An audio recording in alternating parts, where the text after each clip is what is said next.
Orota Rabbini waan haaraa hin dhabinaa jedhee nu abaarii irra ta'ee hin beekon qanuma qaniidhaan waan haaraa dhageenya. Irriba siin qabnu milkiin isin jiru. Jara kana wajjin amma fataa jenna amma viidiyoo dhuma isaatti garuu ilaaluu akka hin dagannee laayikiidhaan jalqabaashi manni kun amma guddataan jiru. Oyaagaa jedhaan jammareera boofaan hin banin jedhi. Jedhaan ka jooba inni on.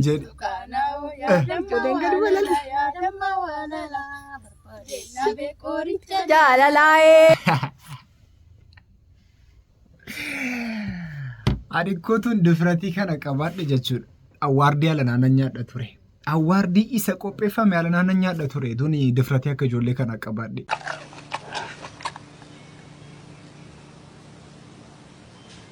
Alhamdulillah Rabbil Alamin. ታቦታችን አምናም ዘንድሮም በሰላም ገብቶልናል። አላህ ከሸረኛውም ከምቀኛውም ታቦታችንን ይጠብቅልን። አላህ ይመስገን። ፈጣሪ ይችላል፣ እግዚአብሔር ይችላል፣ አላህ ይችላል።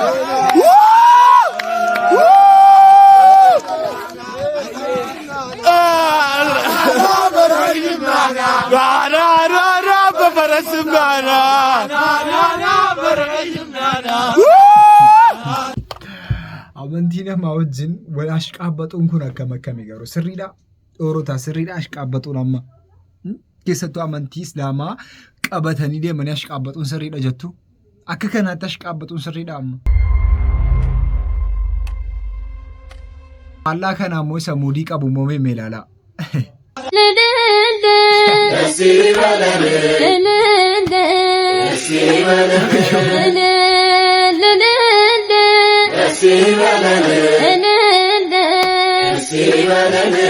አጅበን መጣን ታቦተኩን ልልብላችሁ ተቀበሉን። አጅበን መጣን ታቦተኩን Jarri kun dhiisaa lakkee amantii namaatti nashqaabbatina. Dhiisaa lakkee amantii namaatti muudii hin qabina. Orota. Dhugaa Rabbi amantii namaatti badaa muudii qabamaa jira. Inni kaa'ee nashqaabbata. Bakka garaanu gabbeeraam jarri kun amma. Jarri akkaskootanis sirrii miti. Inni silaa sirrii miti. Haafuu dhiisaa. Wanta akkasiitu nu qunname. Silaa minaatti deemee bishaan nuki. Hodhumaa nu miidhamta. Nuuf nuun galle malee barishiin dhukkubsatteerti. Dafa silaalu dhugi. Dhugeeri. Hodha chigaa. Nyaata Didaan dheena dideedhan. Yeen akkas kunu. Maal hojjetee nyaadhu nu beektaa nus nu beelchi. Inni maal nyaati? Amma immoo tajaajila ishee seeran nuuf alaattu. Nyaata inni taa'uun hin jiru. Ban. Maal hojjetee nyaata? Fidaama bishaan.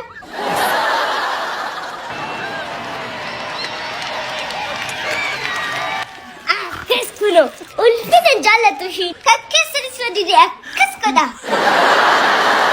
Orota meegaa bu'aan baniin nufaal tokko. Maal nyaachiste bideenaaf maal? Yoo xiidhuma miti nan nufan eegaa.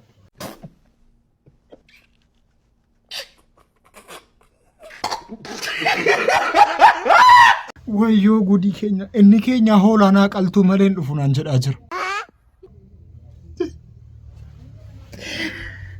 Wayne inuma guban orota inuma guban orota. Haadha Faaxee viidiyoo kun argi. Haadha Faaxee irraa immoo kunoo qabamee maraataa jira. Maal goonash baratu fide jedhe namichi. Maal dubbatu miti malee. Waan barri fide maal dubbatu miti danda'uudha. Teessaa 24 keessatti si jaaladhette koomentii irra yoo naan barreessini jiruu kiyyaafuu lubbuu kiyyallee na argitu kana booda. Jiruu kiyyaafuu lubbuu kiyyallee na argitu kana booda.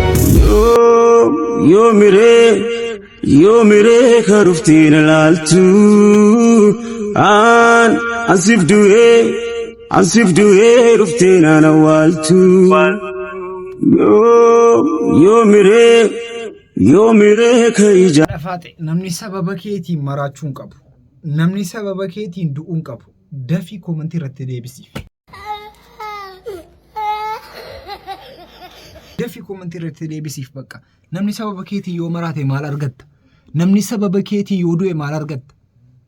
Dafi komantii irratti nu deebisii fi bakka mucaa kana dhabuu keenya wayyu tuulaaluu dhabnu mucaa kana.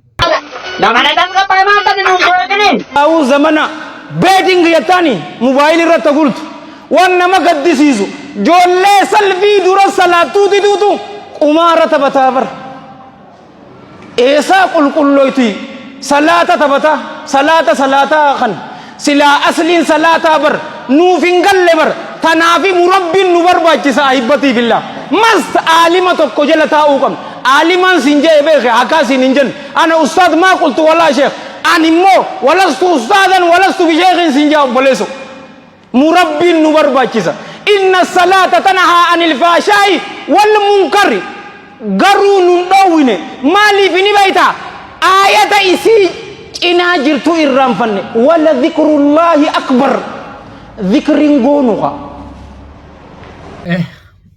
gurri keenya numa dhagaa waan sanaan hin hojjennu hadiisaan dhageenya waan sanaan hin hojjennu dhaga'uun keenya ko waan baasu balaadha beektu miti dhaga'uun keenya dhugaa rabbii orotaa balaadha calluma jennee yoo dhageenyee dhiisne jechuudha tuun dhaga'een dhiisuu wayya duraan malee moo viidiyoon dhufee kanaan dhaga'u jedhanii bira darbuu miti laa.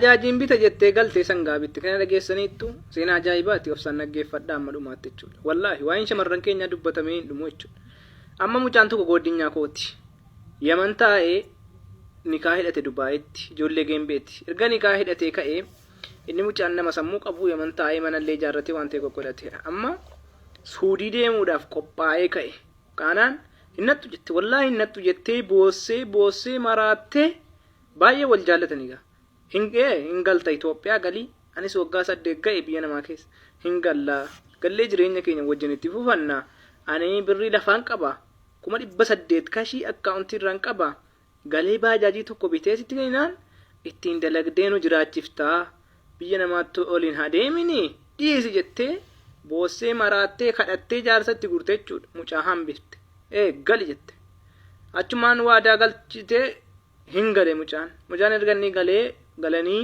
isiinis galtee wal fuudhanii erga ka'anii bubbulanii waan kana gaafate jennaan achumaan maal jette gaa birriin akkasitti babbade maal jettee dhattee birrii hanga taate wayii fuutee dhuftee boottii jettee sangaa 2 wayii qindii bitteetti kennite qoti jette wallaahi billaahi akkuma kana jechuudha soba miti osoo anaatii mucaan baay'ee obsa qaba gaabar osoo anaatii immoo naffanniseen biraa deema malee jechuudha karoora kiyya hanqiftee rarraaftee geessitee Itoophiyaatti na deebiftee nan dalagadha naan na hiitee kaatee sangaa bittee na boottii bittee nanti kennitee qoti naan jetteen naan wajjin jiraachuu moo tu'ootti dheen biraa deema wallaahi seenaa akkanaa fa'itu jiraachuudha waa'in shamarran keenya dubbatamee hin dhumu kanaafuu namni isin amanu waan biraa miti.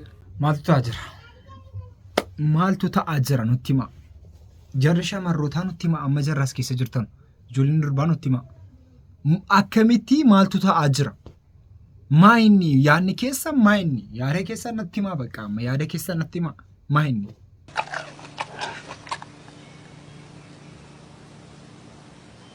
Masin jaallatti isinii. Wanni isin jedhu oonan deebi'atte saba kanatti makamito deebi sin xammaqa sin cuubaa wannani farankaa gazaba si gaafa hin jiru. Anuuni shakkee wallahi gadhiisuun olaantee osoo si yaadu.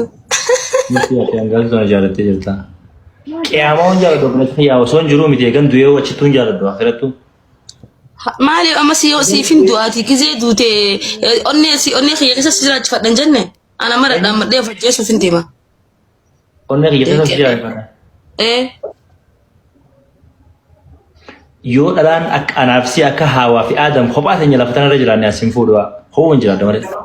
Ani baatee takka naqabattee Oromoo qilleetu waxxaayyoo. Yemin niqat ነው miira keessa nan galchin yemin niqat ነው. Intal adaba godhadhu mana kiyya dhuftee adaba godhadhu gadiin si darbaa sirraa.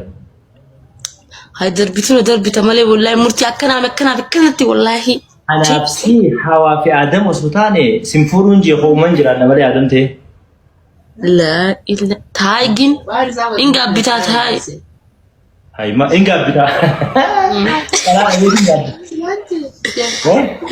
murtii gimnaati miira keessa nan galchin nadhii siree an sin jaaladha akka keetii kan loluu hin danda'u beektee tanaa ati loluu dandeessaa moo waan feetee jirtan ani immoo jechuun danda'u bashee minna qaba waan ta'eef afaan kiyyees dandee akkatti naan loluu namni fooloo si godha viidiyoo rakkoo namni akka baraabbatu di okay jaal Pranking keessan nu gaa baqa. Pranking hoggaamii kan nu gootan. Alamee qasan dhageenyerra alamee qasanii gowwomneerra baqa. Nu gaa pranking keessan. Wannoon jedhin marii oduma ooftuu konkolaataa maarshii tokko jijjiiruun ma jira miti. Wanni sun waanuma akkasiiti. Oduu simbirtuu Ustaaz Raayyaa Abbaa Majjaa dhiyeenya kana gubachuu Los Angeles Ameerikaa USA ilaalchisuun karaa feesbuukii isaanii barreeffama barreessaniin ajandaa miidiyaa hawaasaa ta'an miidiyaa faana gaaffiif deebii taasisanii booda deebisan. Ustaaz Raayyaa Abbaa Majjaa gaaffiif deebii miidiyaa faana taasisaniin hin gaabbuu jedhan. Los Angeles gubachuu irratti karaa miidiyaa isaanii barreeffama barreessaniin kanneen quba namatti qaban heddummaatanis an hin gaabbuu jechuunis dubbatan. Ustaaz Raayyaa Abbaa Majjaa intarviiyuu taasisaniin silmiin gara wallaalte gogaa wajjin gurguramtii jedhan waa'ee miidiyaa hawaasaa irratti gubachuu Los Angeles kanneen barreessan irraa deebii uummanni kanneen ajandaa godhataniif deebisan akkas jechuun eegalan. Yoo dhimma Ameerikaanii ta'e yoon jedhe hin gaabbii ittiin qabu. Yoon jedhee jiraadha. Silmiin gara wallaalte gogaa wajjin gurguramti. Sangaan keessaa qalamuu quban qabu. Dhiiga jira. Gogaa ciniintee jirti kalloo ciniintee jirti miti. Garan beektu sangaan keessaa qalamuu quban qabdu gogaa wajjin gurguramti silmiin gara wallaalte jedhan. Laakiin akkin jedhe suni akkaama. Akkin jedhe suni akkan jedhe beektaa. Rabbii naannoo jarri waggaa tokko guutuu rukutaa tureef guyyaa tokkotti ibidda isaatiin wal qixxeesse jabinni keetiin jedhee weejara kennaa. Warra lallabu kan karaa ittiin nu bira dhufu barbaada miti siluma yoon ka'e waa'ee tokko haaseesi si galee waan keessa jirutu wacaa jira malee haajaa gubannaa ibiddaatiif balaan hin gammadamu. Ustaaz Raayyaa Abbaa Majjaa bifa kanaan deebisan jechuu koottis hin gaabbu jechuun kanneen miidiyaa hawaasaa irratti ajandaa godhataniif kanneen duruma waa'imuuf fedhii qaban malee jechuu kootti hin gaabbuu jedhan rabbii dandeetti qabaa dandeetti rabbis dubbadhee jedhan leenci kun.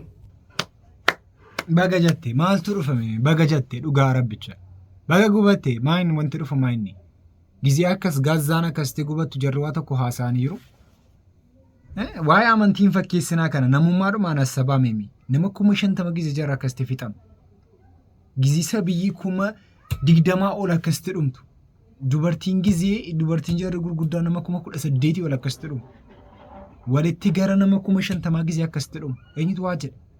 Jisana calluma jedhama amma gidee biyyi guddaan akkasii gubattu iyyee kurree. Kun iyyee kurree barbaachisu baga gubatte ani iyyuu. Teknooloojii ittiin du'a jalaa baatanu isinii kalaqneerra. Garuu doolaara 200 kafaltuu nuun jedha. Dhaabbanni Tumoro Baayoo.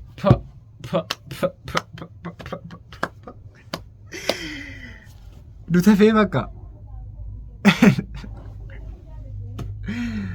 Kullu nafsin zaa'iqatul mawt moo zaa'iqatul mawti.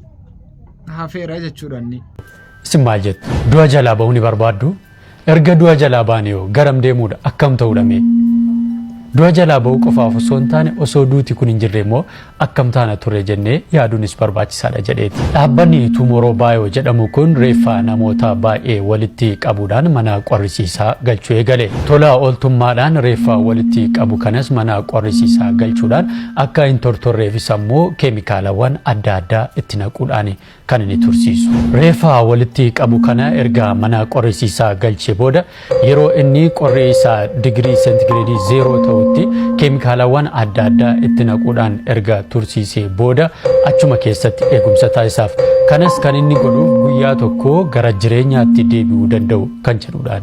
Namoonni baay'eenis yaada kana amanuudhaan reeffa mana qorrisiisaa kana galchanii doolaara 200,000 kaffalaa akka turanii fi akka jiranis baruun danda'ameera. Yaalii teeknooloojii kanaan taasifameenis hantuuta du'ee sammuu isaa keessaa baasuudhaan hantuuta biraatiin walitti fiduudhaan yaalii baqaqsanii yaaluutiin jechuudha.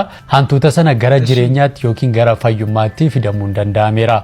Wanti inni ilma namaa irratti hin hojjenneef hin jiru jechuudhaan yaalii isaanii itti fufaniiti kan isaan jiran. Keessattuu ammoo yeroo dhibeen koronaa addunyaa weeraru keessatti duuti baay'ee nutti dhiyaateera jechuudhaan namoonni baay'een yaada kanatti amanuudha. Dhaabbanni teeknooloojii kana ifoomsee maamila baay'ee argachuu isaas ibseeti kan inni jiru. Haala kanaan waggoota 10 haga waggoota 100 gidduutti namoonni du'an gara jireenyaatti deebi'uu danda'u abdii jedhuun hojjechaa jira jedheera dhaabbanni kun.